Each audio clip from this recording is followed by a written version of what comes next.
नमस्कार, आपका बहुत बहुत स्वागत है। मैं हूं आपके साथ अभिषेक तिवारी। आप देख रहे हैं स्वराज एक्सप्रेस। सत्ता का संग्राम चल रहा है, पहले फेज का मतदान हो रहा है और सब घर से बाहर निकलकर मतदान में शरीक हो रहे हैं, हिस्सा ले रहे हैं। इसी बीच आपको एक बड़ी और अहम जानकारी देंगे। मध्य प्रदेश में 11 बजे तक 30.46% मतदान हो चुका है। बात करेंगे बालाघाट सीट पर तो 27% मतदान पड़ चुके हैं। जबलपुर सीट पर 23.24% मतदान हो चुका है। मंडला सीट की बात करें तो 26.8% मतदान हो चुका है। छिंदवाड़ा सीट पर 25.12% मतदान हो चुका है। शहडोल की बात करें तो 24.75% मतदान पड़ चुके हैं। सीधी जिले की बात करें तो 23.57% मतदान हो चुका है। ये आंकड़े दिखा रहे हैं आपको कि किस तरीके से मध्य प्रदेश में जो वोटिंग हो रही है, 6 सीटों पर वोटिंग चल रही है और वोटिंग का परसेंटेज आपको बता रहे हैं कि मध्य प्रदेश में कितना और किस जिले में क्या रहा है। तो लोकतंत्र के इस महापर्व में हर कोई बाहर निकल रहा है, मतदान कर रहा है। परसेंटेज आपको बता रहे हैं। गर्मी में, चिलचिलाती धूप में भी लोग बाहर निकलकर इस महापर्व में हिस्सा बन रहे हैं। तो मध्य प्रदेश में 11 बजे तक वोटिंग का परसेंटेज 30.46% रहा। सीधी की बात करें तो 23% से ऊपर मतदान हो चुका है। वहीं बालाघाट सीट पर 27% मतदान हो चुका है। इसके साथ ही जबलपुर में 23% से ऊपर मतदान हो चुका है। और अगर बात करें मध्य प्रदेश की तो 11 बजे तक 30% से ऊपर मतदान हो चुका है।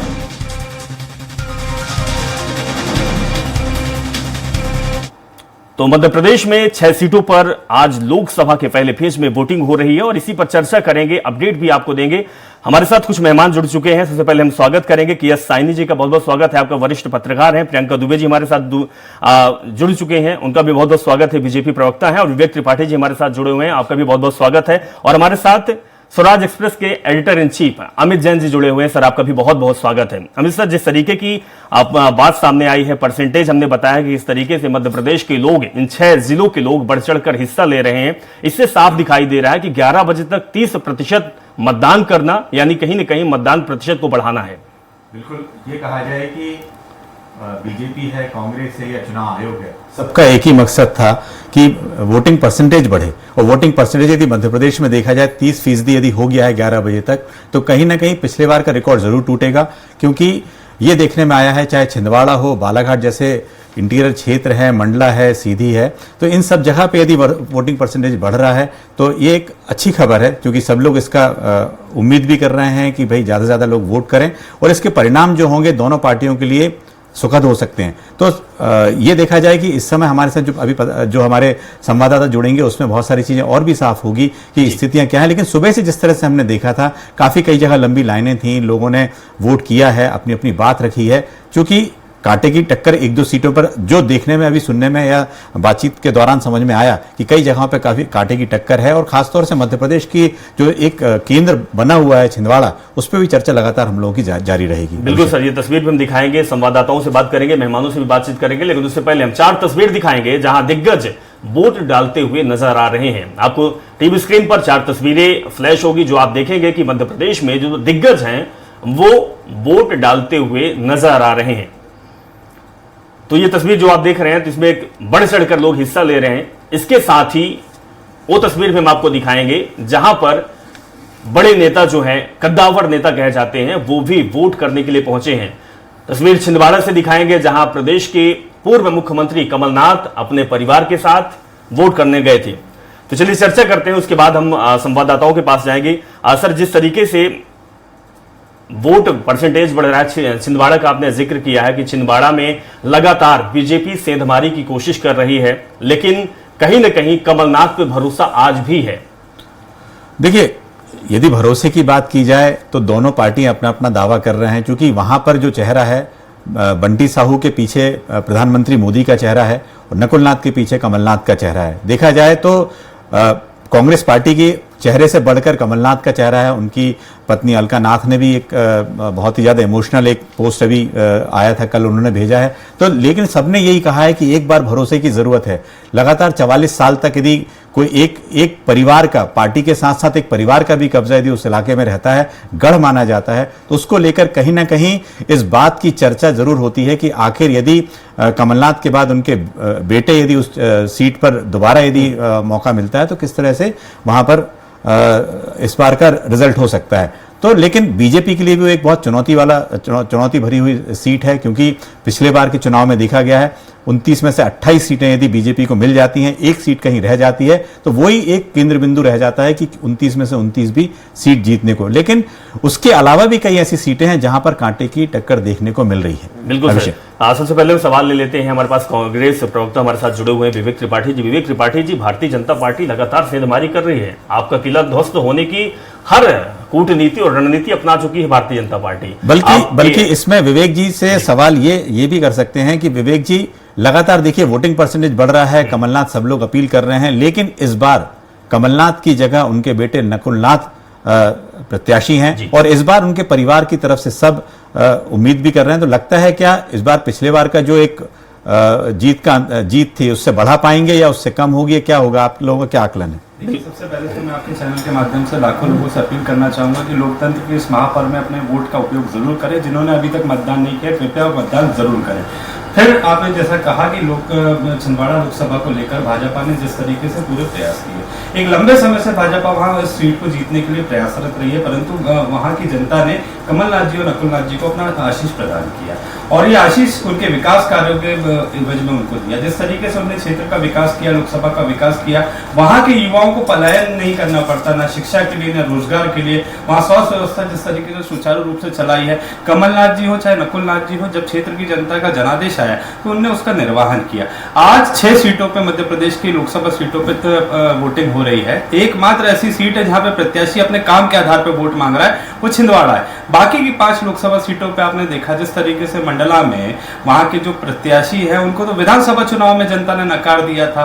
शहडोल में जो प्रत्याशी है उनको जनता पूछ रही है कि दीदी पिछले चुनाव में दिखी थी, फिर आप सीधे इस चुनाव में दिखी हैं, जीतने के बाद आप अपने महल में जाकर बैठ गई थी। तो कहीं ना कहीं आज भाजपा की निष्क्रियता और उनके सांसद महोदय की निष्क्रियता, जिनने क्षेत्र के विकास के लिए कोई भी योगदान नहीं दिया, कभी क्षेत्र की समस्याओं को संसद में नहीं उठाया, तो आज निश्चित ही जनता इन लोगों से ऊब चुकी है। 5 सीटों पे भाजपा का कब्जा है, ये कब्जा बरकरार नहीं रहने वाला है। यहाँ चुनाव जनता वर्सेस भाजपा है और निश्चित ही मैं समझता हूँ यहाँ पे जनता की जीत होगी। विवेक जी, आपने अपनी बात रखी है, लेकिन आपने जिस तरह से कहा है कि लोगों की जो उम्मीदें हैं, जो पार्टी ने मेहनत कितनी की है, चाहे कांग्रेस है बीजेपी है, कितनी मेहनत की है, इसका रिजल्ट 4 तारीख को सामने है। प्रियंका जी हमारे साथ जुड़ी है। प्रियंका जी, एक सवाल यह है कि लगातार आपके बीजेपी के शीर्ष नेतृत्व, प्रधानमंत्री मोदी के अलावा भी यदि नड्डा जी कहें या अमित शाह जी, सब इलाके में दौरे, रोड शोज वगैरह किए थे। क्या छिंदवाड़ा की सीट इतनी महत्वपूर्ण है, उसके अलावा सबसे ज्यादा फोकस वहीं पर किया जा रहा है, बाकी सीट मान के चल रहे हैं कि जीत लेंगे क्या? कि जब चुनाव है तो एक समरभूमि की तरह है और उसको युद्ध की तरह ही लेना चाहिए जी। सभी लोग अपनी अपनी पूरी ताकत झोंकते हैं और निश्चित है कि जिस जगह से व्यक्ति हारा हुआ हो या जहां से उसको उपलब्धि नहीं मिली हो उसके ऊपर वो काम ज्यादा करता है। ये सिंपल सी बात है।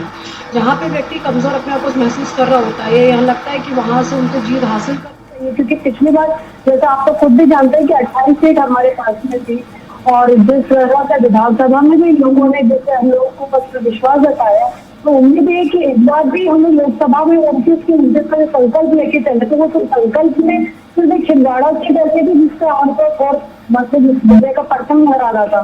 तो इस बार में पूरा मानना होता है कि छिंदवाड़ा की जनता परिवारवाद से हट करके जो देश में विकास हो रहा है उसको देखते हुए मध्य प्रदेश के बीमारीवाद से सुचारू राज्य की ओर स्वर्णिम मध्य प्रदेश की अग्रसर हो पाया है। इन सब चीजों को ध्यान में रखते हुए छिंदवाड़ा की सीट भी हम लोग इस बार जीत जाएंगे।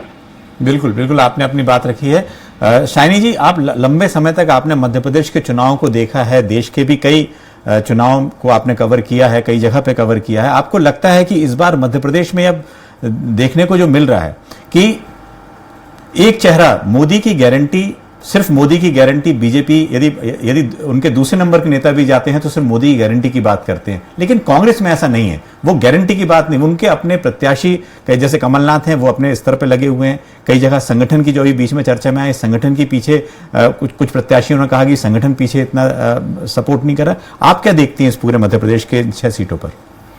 अमित जी, आपने बिल्कुल सही कहा। ये मध्य प्रदेश में जो चुनाव हो रहे हैं अभी बीजेपी जो है पूरी तरह से कॉन्फिडेंट है कि पूरे की पूरे सीट जीत जाएगी और छिंदवाड़ा में वो पूरे फोकस करेंगे। एक ही ऐसे सीट है जो कभी उनको मिला नहीं है। एक बार 1997 के अलावा हमेशा वो कांग्रेस के पास ही रहा, वो कमलनाथ जी ही वहाँ पे जीत के आए हैं। लेकिन इस बार ये जो 6 सीट है इसमें ही मेरे ख्याल से 3 सीट में कांटों की टक्कर है। मंडला है जहाँ पे फग्गन सिंह कुलस्ते जी हैं, और वहाँ पे भी आपको देखना है कि जैसे वो भी मोदी जी के नाम पे वोट मांग रहे हैं, लेकिन उनका अपना खुद का जो लोगों के बीच में जो इमेज है वो बहुत अच्छा नहीं है। विधानसभा में भी वो हार चुके थे, और वहाँ पे 5 विधानसभा कॉन्स्टिट्यूंसी जो कांग्रेस जीती थी पिछले बार, तो वो इस बार जो है उनके लिए काफी मुश्किल होगा। पर हाँ, मोदी जी के नाम पे ऐसा बीजेपी मान रही है कि मोदी जी के नाम पे सारा चीज निकल जाएगा, मतलब एक बहाव है उसमें, सभी चीज जो भी खड़े हों सबको जीत जाएंगे। वैसे सीधी में आपको ध्यान होगा कि वो पेशाब कांड हुआ था, उसके बाद बीजेपी के अंदर ही काफी झगड़े हैं वहां पे, तो वो भी सीट ऐसे है जहां पे बीजेपी कह तो रही है कि हम पूरे सीट जे, पर मेरे को लगता है सीधी भी जो है वो बीजेपी के लिए बहुत मुश्किल सीट निकलेगा। वहां पे जो कैंडिडेट है वो कांग्रेस के जो कैंडिडेट है वो काफी मजबूत अपना टक्कर दे सकते हैं वहां पे। आपने बिल्कुल बारीकी से बात को बताया। प्रियंका जी, एक सवाल यह है कि आपने मोदी की गारंटी के अलावा कई स्थानीय मुद्दे ऐसे हैं, स्थानीय मुद्दों की बात करें तो कई आदिवासी इलाकों के जो मुद्दे हैं, जो रोजगार के मुद्दे हैं, जो महंगाई भी जो कांग्रेस को उठाती है, उनको लेकर क्या आपको लगता है कि वहां पर भी बातचीत होनी चाहिए?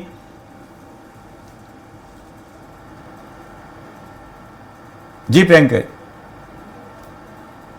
महंगाई की बात करते हैं तो जनता ने 2014 से पहले जो 10% जो दर हुआ करते थे महंगाई दर, और पैंडेमिक के बाद भी आज जो 6% पर सीमित है, कोविड पैंडेमिक जैसा रिसेशन को हमने झेलने के बावजूद भी अगर हम 6% तक उसको दूर कर पाए तो जनता इस चीज को बहुत अच्छे से समझ रही है कि किसी कहने में करनी में आता था और किस तरह से जमीनी स्तर पर हर चीज को लागू करने में पूरी तरह से सक्षम होता है, सफल होता है। जनता ने वो कठिन समय में देखा कोरोना का, जिसमें वैक्सीनेशन के लिए जागरूक करके इतने कम समय में सबको वैक्सीनेटेड किया गया। जनता ने ये भी देखा है कि मोदी जी के एक आह्वान पर जनता कर्फ्यू किस तरह से पूरे देश ने पालन किया था और आज हम उस देश से निकल पाए हैं।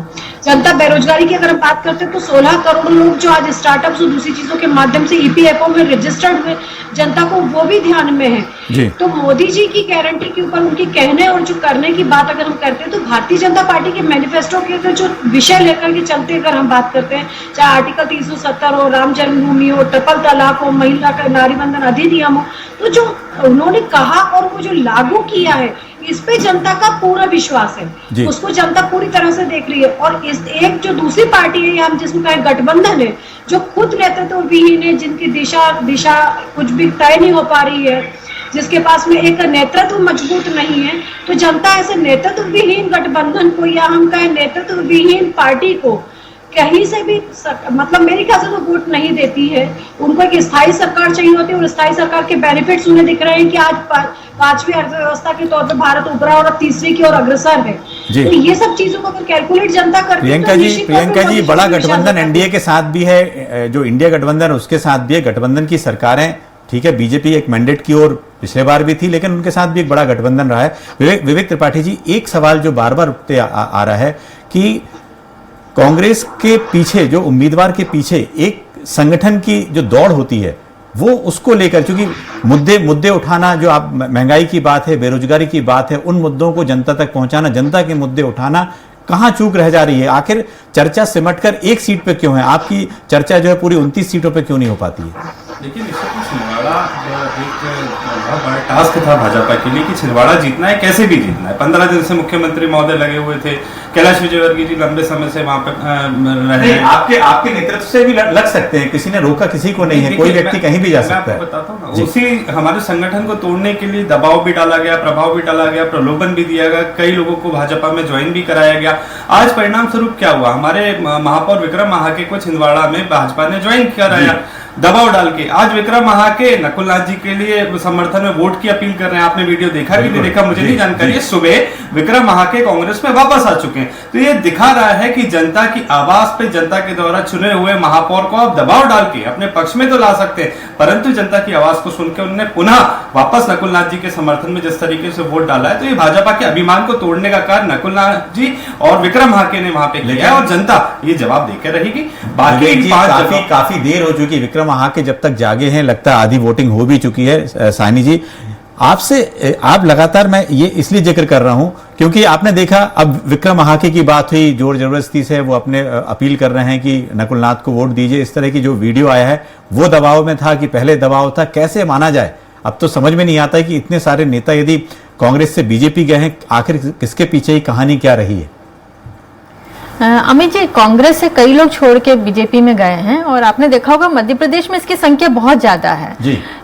कहीं ना कहीं दबाव हो सकता है और ये भी हो सकता है कि कांग्रेस बहुत समय से सत्ता से बाहर है, तो कांग्रेस के जो लोग वर्कर्स, और यही कांग्रेस की सबसे बड़ी दिक्कत है कि जो बड़े बड़े दिग्गज हैं वहां से लेके वर्कर्स तक सब जो है बीजेपी में शिफ्ट हो रहे हैं।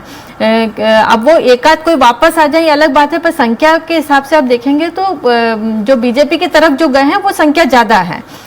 पर छिंदवाड़ा एक जगह जहां पर कमलनाथ जी अब इमोशनल कार्ड खेल रहे हैं। कमलनाथ जी ये कह के लोगों को कह रहे हैं कि हमने इतने सालों से आपकी सेवा करी है और इसके बाद जो लोग छोड़ के जा रहे हैं उनको भी हमने ही राजनीति में बनाया है, तो उसका मतलब जो उनके साथ वो धोखा हो रहा है, तो इसके सिंपैथी जो है वो कमलनाथ जी को मिल रहा है और उसका फायदा शायद नकुलनाथ जी को मिल सकता है वहां पे छिंदवाड़ा में। कहा आपने, क्योंकि इस समय एक चीज देख, जो पूरे देश के परिप्रेक्ष्य की बात की जाए तो कांग्रेस का गढ़ और व्यक्ति जो कांग्रेस के बड़े नेता का गढ़, इन दोनों को ध्वस्त करने में बीजेपी एक प्रकार से अपना जो मुहिम अभियान की ओर आगे बढ़ रही है। कई गढ़ ध्वस्त हो चुके हैं, लेकिन उनमें से सबसे मजबूत कोई गढ़ है तो आज भी छिंदवाड़ा को कहा जाता है कांग्रेस और कमलनाथ का गढ़ आज भी माना जाता है। करीब 44 साल हो गए हैं। इसको लेकर जरूर एक जो इसमें एक प्रियंका जी आपसे सवाल ये है कि यदि छिंदवाड़ा में कई विकास की बात मोदी जी ने भी कई गारंटी दी, लेकिन छिंदवाड़ा के विकास मॉडल को भी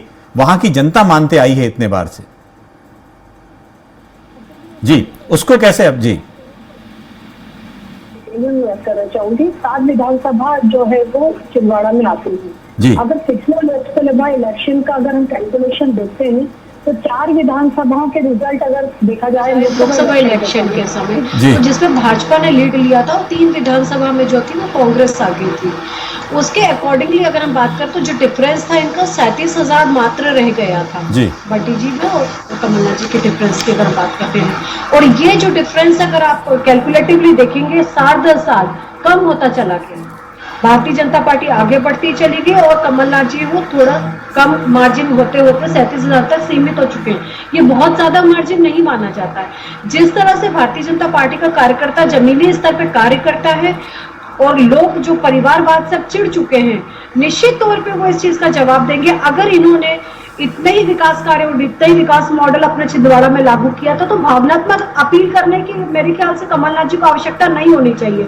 और इतने ही वो निष्पक्ष थे पार्टी के प्रति तो किसी और को मौका देते, अपने ही पुत्र को मौका देना। तो ये परिवारवाद जो है जनता इस चीज को समझती है, जानती है और उसके अनुसार अब उससे मुक्ति दिलाने के लिए छिंदवाड़ा के लिए भी तैयार है। चलिए, परिवारवाद की परिभाषा दोनों पार्टियों की अलग अलग हो सकती है। कांग्रेस की अलग परिभाषा है, आपकी अलग परिभाषा है। कई ऐसे बीजेपी में भी हैं जिनके परिवारवाद में कई बेटा पुत्र, पिता पुत्र या परिवार के लोगों को टिकट मिली हुई है।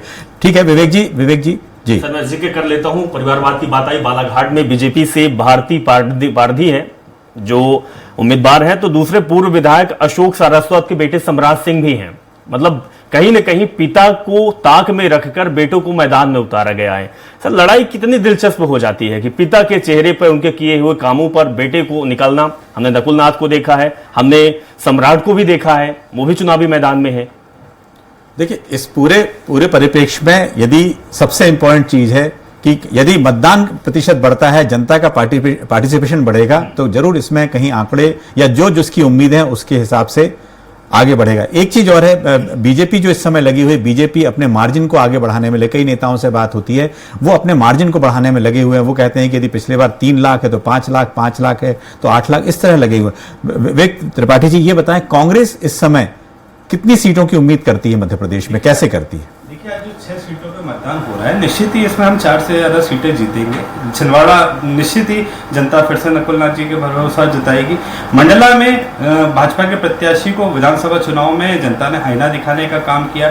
शेड्यूल में फिर मैं कहूंगा कि पिछली बार जब जनता का आशीर्वाद प्राप्त करने के बाद में सांसद महोदया अपने महल में जाके आराम करती रही, एक भी बार जनता के बीच में आके उन्होंने उनकी समस्या को जानने का कोई, मैं समझता हूँ, जरूरत नहीं महसूस की। सीधी में उसकी विवेक जी उसकी भरपाई जो है बीजेपी केंद्रीय जो नेतृत्व है वो पूरा करता है, लगता है। लेकिन भैया सबसे बड़ी दुख की बात यह है कि आप सांसद बनने के बाद में अपना रिपोर्ट कार्ड बताने में विफल साबित हो रहे हैं। आज आप याचना कर रहे हैं कि मुझे वोट दीजिए प्रधानमंत्री जी के नाम पे। प्रधानमंत्री जी के नाम पे क्यों वोट दीजिए? क्योंकि मोदी जी की गारंटी है। तो देश की जनता ने मोदी जी की गारंटी को बहुत अच्छे से देखा है। 2 करोड़ रोजगार देने की बात मोदी जी ने कही थी, 15 लाख रुपए हर आदमी के खाते में पहुंचाने की बात मोदी जी ने कही थी, भ्रष्टाचार मुक्त भारत की बात मोदी जी ने कही थी। और हुआ क्या? भ्रष्टाचारियों को भाजपा में शामिल भी मोदी जी ने किया है।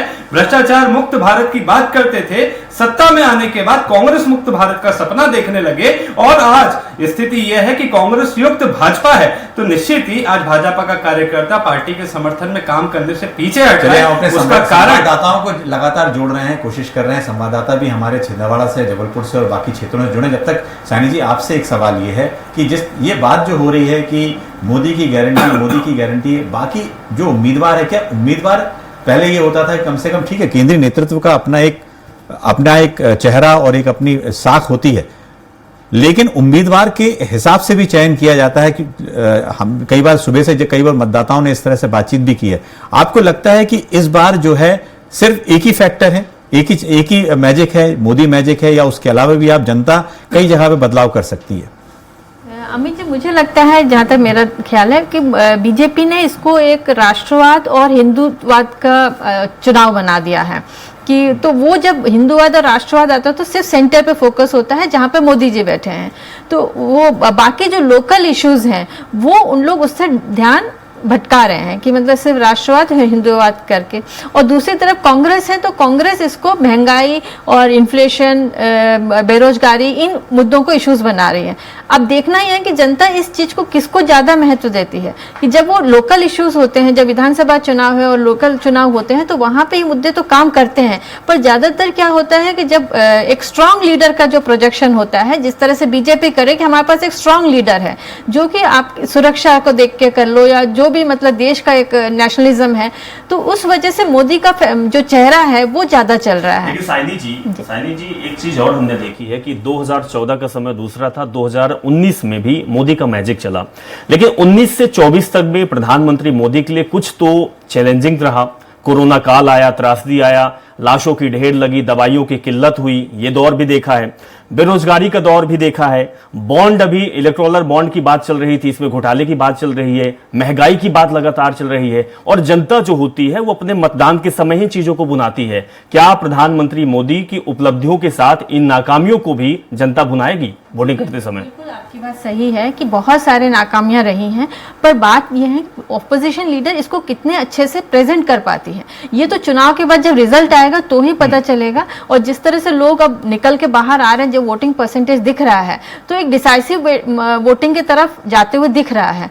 तो ये बिल्कुल क्लियर हो जाएगा कि जनता क्या चाह रही है। एक रेफरेंडम है कि आपको ये ज्यादा इंपॉर्टेंट है कि एक तरफ आप कहते हो कि नहीं हमारे पास एक लीडर है और वो लीडर जो भी करता है वो सब सही है, और दूसरी तरफ है आपके पास इलेक्टोरल बॉन्ड का आपको दिख रहा है कि उसमें किस तरह से करप्शन हुआ है। कोरोना काल में लोग जिस तरह से परेशान हुए हैं, क्या वो सब लोग भूल जाएंगे? नोटबंदी पहले हुआ था, पर ये जो 19 के बाद में जो है कोरोना का जो त्रासदी हुई और उसमें जिस तरह से लोगों को तकलीफें हुई, बेरोजगारी बढ़ी, जीएसटी लगा, तो हर चीज में जो लोगों की परेशानी है कहीं ना कहीं उसको बुनने के लिए अपोजिशन किस तरह से लोगों के सामने मुद्दों को खड़ा करती है, मूवमेंट खड़ा करती है, ये बहुत इंपॉर्टेंट है। आपने बहुत सारी बातों को जिक्र किया 19 के बाद में, लेकिन एक और जो तथ्य सामने है कि 2047 तक का जो एक विकसित भारत की एक जो बात कर रही है बीजेपी, लगता है एक बहुत लंबे अंतराल की एक बात कर रही है। 100 साल का जो एक विजन है 47 से लेकर 2047 तक, 1947 से, इसका जो विजन उन्होंने प्रस्तुत किया है वो भी अपने हिसाब से वो जनता के सामने रखा। उसको कितना जनता मान्य करती है, नहीं करती है, ये भी एक बात होगी। प्रियंका जी आपसे सवाल। जी सर, सवाल लेंगे, लेकिन उससे पहले एक तस्वीर हम दिखाएंगे। और विवेक जी आपका बहुत बहुत धन्यवाद, आप हमारे साथ जुड़े। अब 4 तस्वीरें आपको दिखा रहे हैं जहां दिग्गज वोट डालते हुए नजर आ रहे हैं। ये तस्वीर आप देख रहे हैं टीवी स्क्रीन पर। पहली तस्वीर आपकी टीवी स्क्रीन पर कमलनाथ जो अपने गढ़ में छिंदवाड़ा में उन्होंने वोट डाला है। दूसरी तस्वीर आप देख रहे हैं कांग्रेस प्रत्याशी कमलेश्वर पटेल जो कि वोट डालते हुए नजर आ रहे हैं।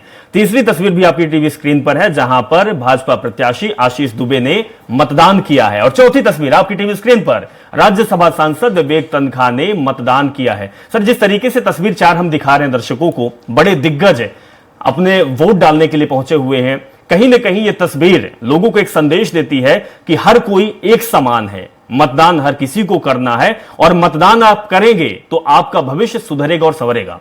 बिल्कुल, देखिए मतदान करने के लिए बड़े नेता से लेकर सब इस चीज को आप समझने लगे हैं कि यदि आपको कुछ बदलना है, बदलाव करना है, यदि वोटर की जो ताकत है उसको बताने की कोशिश कर रहे हैं। यदि एक वोट की कीमत एक वोट ही है, चाहे वो बड़ा व्यक्ति हो, चाहे वो कितना प्रभावशाली हो, चाहे वो गरीब हो, चाहे कोई भी हो, उस वोट की कीमत एक ही है। ऐसा नहीं है कोई यदि प्रभावशाली तो उसकी वोट की कीमत कुछ और होगी, ये बताने की भी कोशिश लगातार की जा रही है।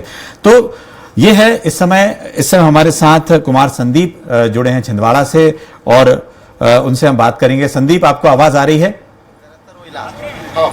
संदीप जी बिल्कुल अमित जी। जी संदीप, ये बताइए कि आप जिस इस समय बूथ पर हैं वहां पर क्या स्थिति है, क्या आपको वहां पर कुछ दिखा सकते हैं? क्योंकि इस समय बिल्कुल प्रचंड गर्मी पड़ रही है, वहां की स्थिति क्या है? वोटिंग परसेंटेज बहुत अच्छा जा रहा है, लेकिन अभी की स्थिति वहां क्या है? क्या वहां पर आप, इसके पहले जो हमारी चर्चा हो रही थी, जो बीजेपी के प्रत्याशी बंटी साहू के पास भी उन्होंने कुछ अपनी बात रखी है, क्या क्या बोला है? जी बिल्कुल, देखिए बहुत ही लाजमी बात कही आपने अमित जी। सुबह से जो वोटिंग परसेंटेज था वो काफी हाई रहा। अब तक छिंदवाड़ा की अगर बात की जाए तो 37% के आसपास मतदान हो चुका। सुबह से लंबी लंबी कतारें देखने को मिल रही थी, लेकिन अब हम आपको दिखा सकते हैं, दर्शकों को दिखा सकते हैं कि जो बूथ है अब धीरे धीरे उन पर जो सूनापन है वो शुरू हो चुका है। चूंकि टेम्परेचर धीरे धीरे, गर्मी का तापमान जो है, पारे की चाल बदल रही है, ऐसे ऐसे वोटिंग की चाल भी बदलती जा रही है। इक्का दुक्का लोग अब घरों से निकल रहे हैं और उसके बाद जो है यहाँ पर कई ऐसे बूथ हैं जो अभी खाली पड़े हुए हैं। हम इस बूथ पर हैं। ये कुकड़ा जगत एक स्थान है छिंदवाड़ा संसदीय क्षेत्र का। यहाँ पर 6 मतदान केंद्र हैं। आप देख सकते हैं सभी मतदान केंद्रों पर इक्का दुक्का लोग ही पहुंचकर अब जो है वोटिंग में हिस्सा ले रहे हैं। हालांकि जैसे ही पारे की चाल बदलेगी 4 बजे के आसपास फिर से एक बार जो है फिर से वोटिंग परसेंटेज तेज होने की संभावना है और 37% के आसपास अभी मतदान हो चुका है। लेकिन देखने वाली बात यह है कि जिस तरह से इलेक्शन कमीशन ने दावे किए थे अमित जी कि छांव की व्यवस्था होगी, पानी की व्यवस्था होगी या ORS घोल की व्यवस्था होगी, तो ये सभी जो पोलिंग जो बूथ है उन पर ये व्यवस्थाएं देखने को मिल भी रही हैं। चलिए, बहुत अच्छी बात है। कम से कम जो व्यवस्थाएं हैं उससे कम से कम वोटर वहां तक पहुंचते हैं, अपने मतदान का उपयोग करते हैं, तो जरूर बहुत है। आपने किसी मतदाताओं से बात की है अभी कुछ, या कर सकते हैं यदि सामने है? क्या इमोशनल कार्ड है बीजेपी का, मोदी मैजिक है? जनता किस चीज को मान रही है वहां पर? चर्चा में कुछ बात सामने आई, अभी आप कर सकते हो किसी से? जी बिल्कुल, हम बात करने की कोशिश करेंगे। बिल्कुल हम वोटरों से बात करने की कोशिश करेंगे।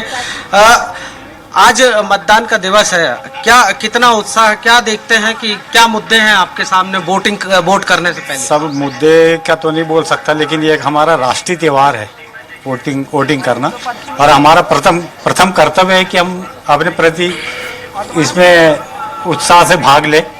बस मैं इतना ही कहना चाहूँगा साहब। आप भी वोट करने आए हैं, वोट कर दिया क्या? सर जी सर, वोट कर दिए सर, और यहाँ का आज का बड़ा उत्साहित सभी मतदाता हैं और सब अपना मिलजुल कर रहे हैं। पर सवेरे भीड़ ज़्यादा थी, अभी धूप के कारण थोड़ी भीड़ कम हो गई है। किन मुद्दों को लेकर आपने भी वोटिंग की होगी? क्या मुद्दे आपके सामने? महंगाई है, बेरोजगारी है, या फिर मोदी सरकार की गारंटियां, केंद्र और राज्य की योजनाएं? जी, छिंदवाड़ा में बहुत अच्छी खबर है कि यहाँ पर भारतीय जनता पार्टी विजय हासिल करने वाली है और हमारे बंटी भैया सांसद बन रहे हैं, और सांसद ही नहीं हुआ, केंद्रीय मंत्री बनेंगे, क्योंकि उनको मोदी जी का आशीर्वाद मिला है। अभी पिपरिया की मुद्दे क्या है ये? मुद्दे ये है कि आपको पता होगा कि छिंदवाड़ा में कमलनाथ जी लगभग 45 सालों से 1980 से वो यहाँ पर सांसद हैं और 34 साल तक वह केंद्रीय मंत्री रहे हैं। आप किसी भी संसदीय क्षेत्र को अगर उठाकर देखें तो छिंदवाड़ा के अलावा और भी कई देश में इतने सारे संसदीय क्षेत्र हैं जहां पर इतने लंबे समय तक कोई केंद्रीय मंत्री नहीं रहा, जो हमारे छिंदवाड़ा के लिए काफ़ी सौभाग्य की बात थी। लेकिन सौभाग्य इसलिए नहीं रहता क्योंकि उस हिसाब से हमारे शहर का विकास नहीं हुआ। 34 साल तक केंद्रीय मंत्री रहने के बाद कमलनाथ जी ने सिर्फ अपना ही विकास किया। 2003 तक छिंदवाड़ा की हालत बहुत। एक और युवा वोटर हमारे साथ में है, उनसे युवा वोटर। संदीप, लगातार लोगों ने अपनी, चूंकि बीजेपी के पक्ष से लोग इस तरह से बात कर रहे हैं, बिल्कुल 4 जून को मालूम पड़ेगा कि वहां का क्या होने वाला है। क्या और भी यदि क्षेत्र में गए हो, वोटिंग परसेंटेज या लोगों में वोटरों को उत्साह देखने को मिला है, लंबी लाइनें दिखी हो, या शाम को 6 बजे तक लोग उम्मीद कर रहे हैं काफी अच्छा वहां पर वोट परसेंटेज रहेगा।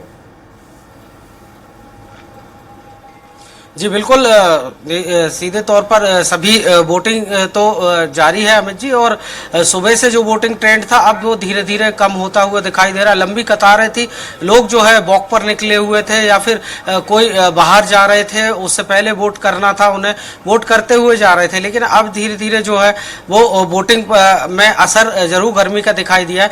लेकिन जो हमारी बात हुई है जो यहाँ के अधिकारियों से, जो इलेक्शन कमीशन के यहाँ जिला निर्वाचन अधिकारी हैं या फिर जो बीएलओज हैं, उनका यही कहना है कि गर्मी जिस उस पड़ रही है उसको देखते हुए दोपहर में जरूर वोटिंग परसेंटेज कुछ कम रह सकता है। लेकिन छिंदवाड़ा का बीता इतिहास उठाकर देखा जाए तो सबसे ज्यादा वोटिंग जो है बीते 2019 के चुनाव में यही हुई थी और उसी के आसपास जो है वोटिंग परसेंटेज रहेगा। बिल्कुल, बहुत बहुत शुक्रिया, लगातार नजर बनाए रखिए संदीप।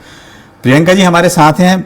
जिस तरह से मतदाताओं से या वोटरों से बात हो रही थी, राष्ट्रीय त्यौहार, एक ने कहा राष्ट्रीय त्यौहार है, लेकिन किसी जो बीजेपी समर्थित या ये कहा जाए कि कार्यकर्ता थे, उनको तो उम्मीद है कि इस बार यदि वहां के प्रत्याशी जीतते हैं तो मंत्री बन जाएंगे, इस तरह का तक दावा आज सामने आने लगा है। प्रियंका जी, ये अति उत्साह तो नहीं है? कार्यकर्ता का मनोबल होता है तो पूरे 5 साल तक धरती को उतर के जमीन स्तर पे कार्य करता है जी। उन कार्यकर्ताओं की मेहनत से ही आज उनका जनप्रतिनिधि आगे पहुंच पाता है जी। तो कार्यकर्ता के मन में उत्साह होना, उत्साह आती है, उत्साह समझ सकते हैं, लेकिन ये उसकी मेहनत है। मुझे ऐसा लगता है कि अगर हमारे नेता को हमने जितवाया तो वो निश्चित है कि आगे जा सकते और हमारा नेता और आगे तक गए। तो ये उनका प्रेम भी है, उनका विश्वास भी है, उनकी मेहनत भी है। जरूर, मैं उनको कुछ नहीं कहना चाहूंगा, ये बने रहना भी चाहिए। चलिए, छिंदवाड़ा की चर्चा पूरे देश में हो रही है और लगातार, और इसलिए भी हो रही है क्योंकि वहां पर मोदी और बल्कि ये कहा जाए कि अमित शाह ने उसकी व्यक्तिगत रूप से जिम्मेदारी भी ली थी उस सीट की, और ये कमलनाथ भी लगातार अपने उस गढ़ को बचाने में लगे हुए हैं। के साइनी जी, वरिष्ठ पत्रकार, हमारे साथ जुड़ी हैं। साइनी जी, आपको ये लगता है जिस तरह से अति उत्साह भी है कई जगह वोटरों का, या ये कहें कि कार्यकर्ताओं का, बीजेपी के कार्यकर्ताओं का, सब तैयारियां इस बार चुनाव आयोग ने भी की है। हमारे साथ संजय डोंगर देवी भी वहां पर यहां भोपाल से जुड़े हुए हैं। आपसे सवाल यह है साइनी जी, क्या इस पूरे प्रकरण को देखते हुए, इतना सब कुछ आपने देखा, वहां से कितने कांग्रेस से कितने नेता बीजेपी में शामिल हो गए, एमएलए हो गए, स्थानीय मेयर हो गए, सब हो गए, उसके बाद भी क्या बीजेपी उस सीट को ले पाएगी? क्या ऐसा लगता है आपको मोदी फैक्टर इतना काम करेगा क्या? अमित जी, ये तो 4 जून को पता चलेगा वहां पे क्या होगा, लेकिन जिस तरह से सबसे इम्पोर्टेंट है कि लोग निकल के आके वोट करें। जितने लोग वोट करेंगे डेमोक्रेसी उतनी ही स्ट्रांग होती है। और जैसे आपके वोटर ने एक बोला कि ये एक नेशनल फेस्टिवल की तरह लेना चाहिए, तो ये बहुत उत्साहजनक बात है कि मतलब वोटर के अंदर इतना जागरूकता है कि वो ये मान रहे हैं कि एक नेशनल फेस्टिवल है और इसमें हमें अपनी रिस्पॉन्सिबिलिटी अदा करनी है। तो मेरा ऐसा मानना है कि जहां तक इसमें बीजेपी जिस तरह से इसको एक मतलब अपना प्रेस्टीज इशू बना चुकी है कि हमें छिंदवाड़ा कांग्रेस से लेना है, तो इसलिए वो पूरी ताकत मतलब आज से नहीं कर रही है, वो पिछले कई समय से छिंदवाड़ा को लेने के लिए प्रयत्न कर रही है। और आपने देखा होगा जितने मेयर है, चाहे जबलपुर, जितने कॉन्स्टिट्यूंसी है उनके आसपास, वहां के भी लोग जो हैं वो बीजेपी में शामिल हो, उसमें बीजेपी का काफी प्रयत्न रहा है। इसमें ऐसा नहीं कि अपने आप चले गए हैं वहां पे, उन लुभावने। साइनी जी, 1 मिनट आपको रोकना चाहेंगे। संजय डोंगर भोपाल से हमारे साथ हैं, इलेक्शन कमीशन से है। किस समय क्या आंकड़े आ रहे हैं, क्या वोटिंग परसेंटेज बढ़ा है? इतनी गर्मी के बाद भी वोटर यदि निकल रहा है इस समय 12 बजे के आसपास का, क्या आपके पास अभी कोई डेटा आया है क्या संजय? बिल्कुल सर, मैं आपको बता दूं कि जिस प्रकार से अभी कुछ देर पहले ही जो निर्वाचन आयोग के अधिकारी है, मुख्य अधिकारी है, तो उन्होंने अभी पत्रकार वार्ता ली कि उसमें जिस प्रकार से वोटिंग परसेंटेज दिया था, उनका साफ कहना था कि इस बार का अगर रिकॉर्ड देखा जाए, पिछली बार की अपेक्षा बालाघाट में जिस प्रकार की वोटिंग परसेंटेज बढ़ता जा रहा है, तो इस बार उसमें पिछली बार के लोकसभा चुनाव और विधानसभा चुनाव के जो परसेंटेज है वो टूटने के चांसेस है। वहीं अगर देखा जाए तो जो 100% वोटिंग की बात जो बताई गई थी। तो जो बालाघाट के दुबई ग्राम क्षेत्र है, जो एक नक्सली क्षेत्र है, उसमें जो 100% वोटिंग हुई है। तो एक काफी बड़ा एक निर्वाचन आयोग इस पे खुशी की जाहिर कर रहा है कि एक क्षेत्र में जो 2 से 3 घंटे के अंदर ही जो वहां पे 80 के लगभग जो वोटर्स थे उन्होंने पूरा अपना वोटिंग कर दिया था और 100% वहां से वोटिंग हुई थी। वहीं अगर देखा जाए तो जिस प्रकार से जो अधिकारी हैं उनका कहना है कि अभी तक जिस प्रकार से जानकारी आ रही थी कि हर क्षेत्र में जो जितने भी मतदान केंद्र हैं उनके ऊपर लंबी लंबी लाइनें लगी हुई थी। लोगों को जिस प्रकार की सुविधाएं, चाहे छाया की सुविधाओं की बात करी जाए तो लोगों को वहां पर सुविधाएं दी जा रही है और लोगों को वोटिंग करने के लिए बुलाया जा रहा है। यानी ये कह सकते हैं कि जो अभी तक का परसेंटेज जो हमें पूर्व में बताया गया था, अभी उसके बाद निर्वाचन आयोग ने किसी प्रकार का परसेंटेज जारी नहीं किया है कि सीधी में 24.3% और शेड्यूल में 29.57%, जबलपुर में 27.17%, मंडला में 32.303%, बालाघाट जो हम देखें तो 6 की 6 सीटों में सबसे ज्यादा प्रतिशत जो रहा है बालाघाट का रहा है। और उसके बाद जो आ रहा है वो छिंदवाड़ा का जो प्रतिशत जा रहा है 32% वहां का भी जा रहा है। तो ये इसको लेकर आप कहा जा सकता है कि अभी तक, क्योंकि अब तापमान में वृद्धि हो गई है और तापमान बढ़ता जा रहा है, तो कहीं ना कहीं अभी वोटिंग परसेंटेज लगभग बिल्कुल संजय बिल्कुल आपने पूरी जानकारी दी है। आप बिल्कुल नजर बना के रखिए। इस समय हमारे साथ प्रियंका जी, आपसे एक सवाल ये है, चूंकि बालाघाट की बात हुई है, सबसे ज्यादा वोटिंग परसेंटेज जो बालाघाट में अभी बढ़ रहा है, लेकिन वहां कंकर मुंजारे जो बीएसपी की तरफ से उम्मीदवार हैं उनने जरूर चिंता बीजेपी की बढ़ाई है। कितना आपको लग रहा है कुछ उससे नुकसान होने की क्या संभावना है आपको? ऐसा जो खबरें आ रही हैं, उनकी जो रैली हुई है उस कंकर मुंजारी की, तो उससे कितना नुकसान आपको हो सकता है? देखिए, जैसे चुनाव की बात करते हैं, हम बात कर रहे हैं हमारी केंद्रीय कार्यों पर, जो हमारी योजनाएं थी तो जमीनी स्तर तक पहुंची हैं। इसके लिए हमारे जो कार्यकर्ता अलग अलग अभियानों के माध्यम से सिर्फ रैली पर निर्भर नहीं है, अलग अलग जो अभियान चलते हैं, लाभार्थी संपर्क अभियान हो, गाँव चलो अभियान हो, या जिस तरीके से अगर हम बात करते हैं लाभार्थी संपर्क के अलावा महिलाओं के जो एसएसजी ग्रुप से उनसे जो कॉन्टेक्ट किए तो महिला संपर्क के कार्यकर्ता है। इसके अलावा जो अभी रिपोर्ट निकले अभियान, तो इनके माध्यम से जिस तरह से हम लोगों ने पन्ना प्रमुख को उनके माध्यम से जाने के घर घर तक संपर्क किया है, भारतीय जनता पार्टी उसकी विश्वास पे चलती है। तो किसी रैली से या किसी एक आध दिन के लिए जो भीड़ उससे हमें इतना फर्क नहीं पड़ता कि जमीन पे जाकर के हम अपना वैल्यूएशन कर रहे हैं। किसी भी तरह से भारतीय जनता पार्टी जिस तरह 2 सीटों से स्टार्ट करके आज बहुमत और देश की सबसे बड़ी लोकतांत्रिक पार्टी बनकर के उभर के आई है, तो हमारे कार्यकर्ताओं की सतत मेहनत का प्रयास है। आज एक दिन का परिणाम ये नहीं है, तो वो प्रयास हमारे लिए आज भी आदत में बन चुका है और वो हमारा कार्यकर्ता आज भी वो काम करता है, इसी कारण वो आगे भी बढ़ पाता है। तो हम उसी पे विश्वास कर रहे हैं, उसी विश्वास के साथ हम कह सकते हैं कि उनकी सीट हमारे पास में आएंगी। कहा कि बीजेपी किस तरह से काम कर रही है और बिल्कुल जो वोटरों को जो है वो पोलिंग बूथ तक ले जाने में कितनी मदद कर रही है वो आपने जरूर बताया। आपके कार्यकर्ता किस तरह से लगे हुए हैं।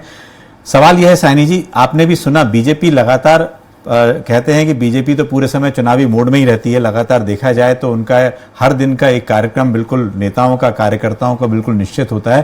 तो लगता है आपको मध्य प्रदेश में जिस तरह से आदिवासी इलाकों में भी वोटिंग परसेंटेज बढ़ा है, इसका श्रेय किसको आप देना चाहेंगी?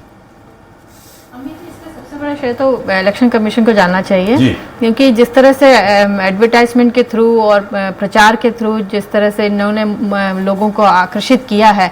आज ही मैंने खबर पढ़ा थी, इलेक्शन कमीशन ने कहा कि एक लकी ड्रॉ करेंगे और उसमें हीरे की अंगूठी देंगे कुछ लोग और कुछ सामग्री भी देंगे ड्रॉ में अगर जो जीतते हैं।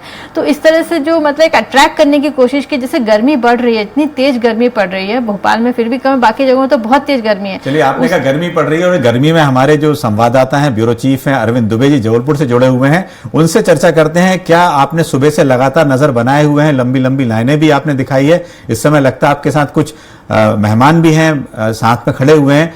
अब क्या अभी स्थिति क्या है वहां की? क्या वहां पर अभी भी वोटिंग जो लाइनें दिख रही है, गर्मी में लोगों ने आराम करना शुरू कर दिया है?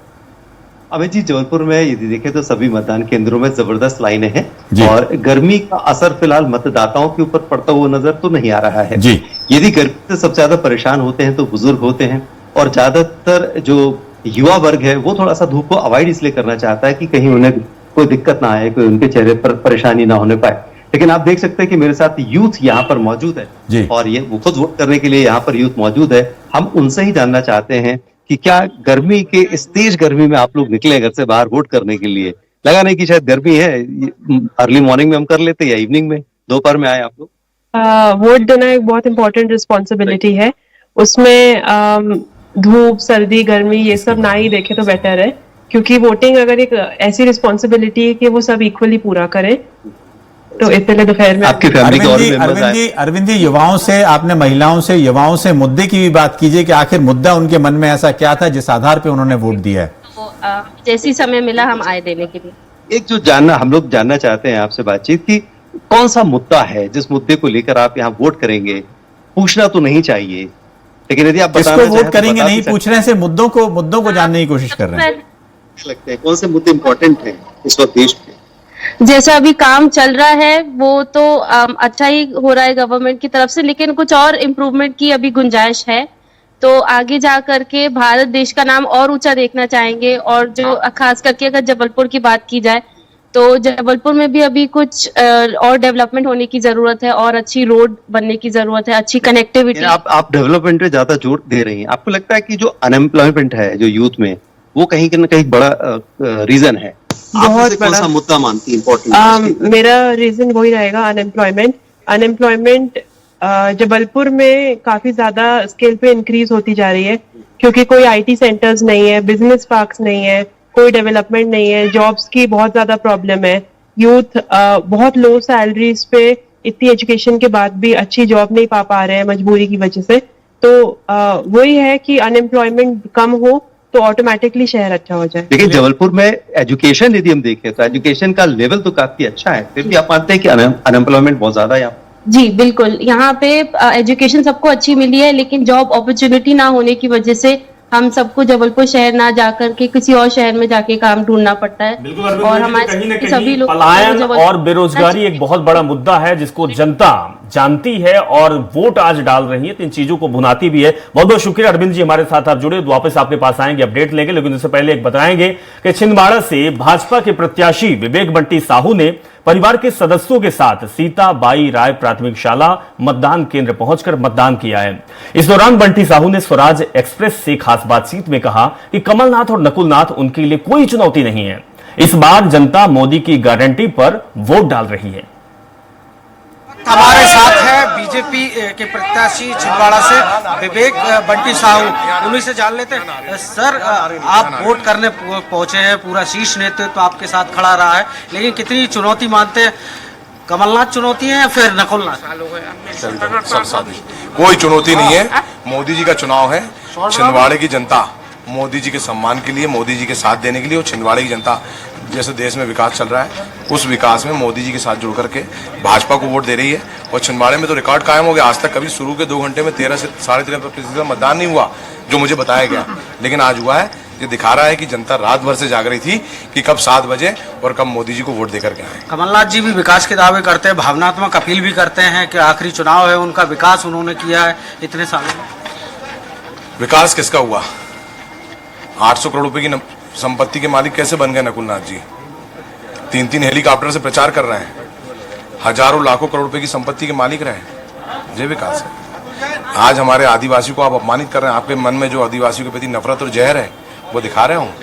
हमारा आदिवासी इतना स्वाभिमानी है, अगर उसके पास अनाज नहीं है, पैसा नहीं है, तो 5-5 दिन घास की रोटी बना के खा लेता है, तो उसको आप गद्दार और बिकाऊ कह रहे हैं। अरे बड़े तो आप, विकास तो आपका हुआ है। विकास अब छिंदवाड़े की जनता देखना चाहती है, इसलिए मोदी जी को वोट कर रही है। बीजेपी 29-0 का लक्ष्य लेके चल रही है, तो क्या साकार होगा? क्योंकि 28 एक पिछली बार का 2019 का चुनाव है। 2014 में 27, 2019 में 28 और 2029 में 2024 में 29, और इस बार जनता ने तय कर दिया है। और छिंदवाड़े पहली सीट की शुरुआत होगी तो छिंदवाड़े से होगी। कितने वोटों से जीते? 5 लाख से ऊपर। तो सीधे तौर पर 5 लाख वोटों से जीतने का दावा विवेक बंटी साहू कर रहे हैं। और इस बार जो बीजेपी ने गोल तय किया है कि छिंदवाड़ा सीट को वो फतेह हासिल करके रहेंगे, ऐसा ही दावा बंटी साहू भी करते नजर आ रहे हैं। 29-0 जो है वो इस बार मध्य प्रदेश में देखने को मिल सकता है, और विकास जो है वो सिर्फ और सिर्फ कमलनाथ ने अपना किया है, ना कि छिंदवाड़ा की जनता का। कैमरा पर्सन नंद किशोर सैनी के साथ कुमार संदीप, स्वराज एक्सप्रेस, भोपाल। तो वहीं जबलपुर का रुख करेंगे। प्रदेश के लोक निर्माण विभाग मंत्री राकेश सिंह ने मतदान किया है, परिवार के संग उन्होंने मतदान किया। हम आपको तस्वीर दिखाएंगे और इसके साथ ही राकेश सिंह का बयान भी सामने आया। उन्होंने कहा कांग्रेस के पास ना तो नीति है और ना ही नेतृत्व है, इसीलिए उसकी ऐसी हालत है। कांग्रेस छोटे से छोटे राजनीतिक दलों की पिछल लग्गू बनकर रह गई है। मध्य प्रदेश में बीजेपी सभी 29 की 29 सीटों पर जीत दर्ज कर रही है। सुनिए क्या कुछ कहना है राकेश सिंह का।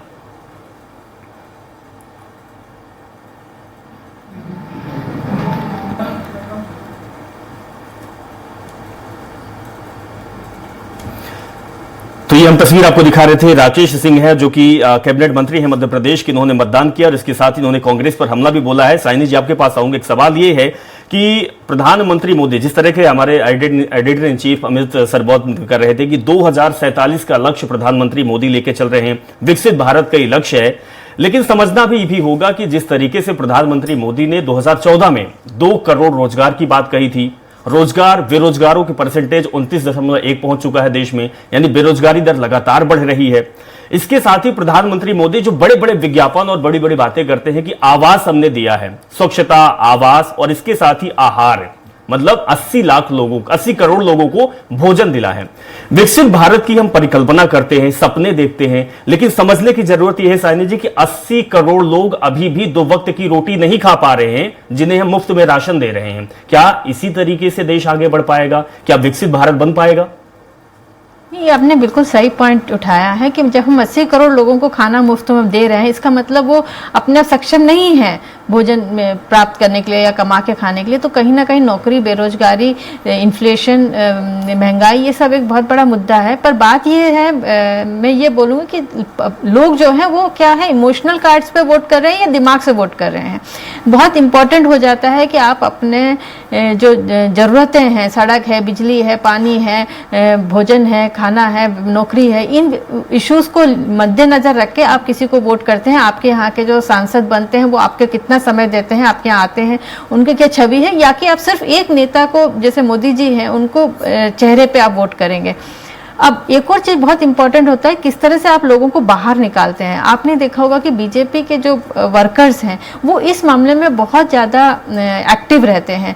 वो अपने जो मतदाता हैं उनको पोलिंग बूथ तक लाने में बहुत प्रयास करते हैं, और जितने ज़्यादा लोग बाहर आते हैं उतना फ़ायदा फिर उनको मिलता है। तो कहीं ना कहीं मुझे लगता है कि सारे फैक्टर्स वर्क करते हैं, ये नहीं कि एक मुद्दे से कोई चुनाव जीतता है। बहुत सारे फैक्टर होते हैं। अभी सर एक जिज्ञासा है आपसे जानने की, आपने बहुत सारे दौर देखे हैं।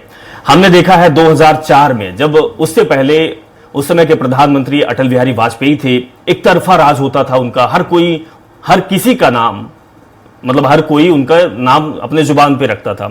इसके बाद शाइनिंग इंडिया भी आए, बहुत बड़ा मूवमेंट पूरे देश में चला, लेकिन उस समय कांग्रेस का लगता था उसी स्थिति थी जिस तरीके से आज है। लेकिन कांग्रेस अचानक सरकार बदल आती है, 10 साल लगातार शासन करती है, आज वही स्थिति कांग्रेस की है।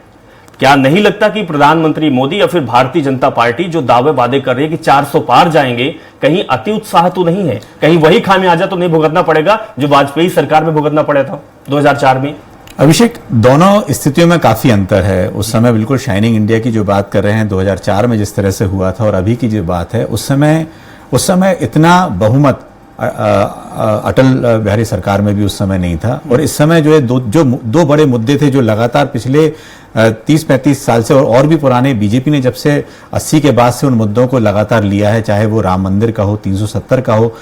इस बार ऐसा है कि दोनों मुद्दे जो हैं, या 3 तलाक का मुद्दा है, ये 3-4 मुद्दे जो बड़े मुद्दे पे हर बार बातचीत होती थी, वो उनने कहीं ना कहीं पूरा करके दिखाया है। तो उसमें और इसमें काफी अंतर है। और इस बार ये कहा जाए कि ठीक है, अटल बिहारी वाजपेयी के समय में पूरे देश में बड़े नेताओं की एक मेहनत की बात आगे बढ़ रहे थे। उस समय भी कई बड़े ऐसे नाम थे जो बहुत बड़े नाम थे नेताओं में, जो बिल्कुल लगातार उनके अपने साख, उनकी अपनी एक पहचान पूरे देश भर में हुआ करती थी। लेकिन आज की स्थिति में पूरा सिमट कर एक व्यक्ति पर रह गया है, और उस व्यक्ति पे चूंकि पिछले बार भी जिस तरह से जीत हुई थी और उससे आगे का दावा कर रहे हैं। और इसके यदि दूसरी बात करें तो विपक्ष कहीं ना कहीं थोड़ा सा कमजोर जरूर हुआ है। उसको अपनी जो मुद्दा है या जिस बात पे वो विचारधारा है, जब विचारधारा की लड़ाई की बात कर रहे हैं, विचारधारा को लेके जो एक बात है जो पुराने समय में कांग्रेस की थी उसको कितना आगे बढ़ाया है, किसके साथ गठबंधन हुए हैं, क्या हुए, इन सब पे भी एक बातचीत करने की जरूरत है। बहुत बड़ी बात आपने कही है कि जिस तरीके से भारतीय जनता पार्टी ने अपने कार्यकर्ताओं के बीच में और जमीन पर काम किया है, शायद वो काम कांग्रेस पार्टी नहीं कर पा रही, इसीलिए अभी ये नहीं कहा जा सकता कि मजबूती के साथ आ पाएगी। बहुत बहुत शुक्रिया अमित सर, आप हमारे साथ जुड़े, और शाइनी जी आप हमारे साथ जुड़ी। प्रियंका जी आपका भी बहुत बहुत धन्यवाद। इसी बीच एक बड़ी खबर आपको बताएंगे कि छत्तीसगढ़ में बस्तर सीट पर वोटिंग जारी है। 11 बजे तक मतदान जो हुआ है उसका परसेंटेज 28.50% रहा।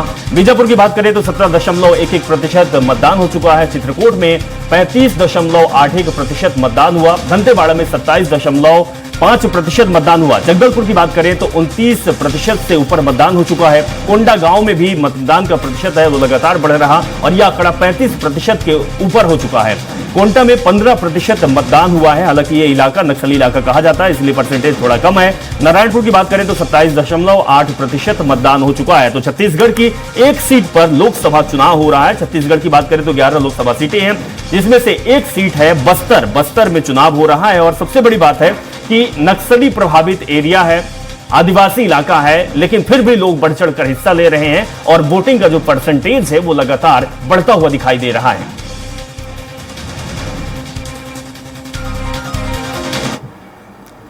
तो वोटिंग से जुड़ी हुई हर अपडेट आपको देते रहेंगे, तो आप देखते रहिए स्वराज एक्सप्रेस। जल्द लौटते हैं ब्रेक के बाद।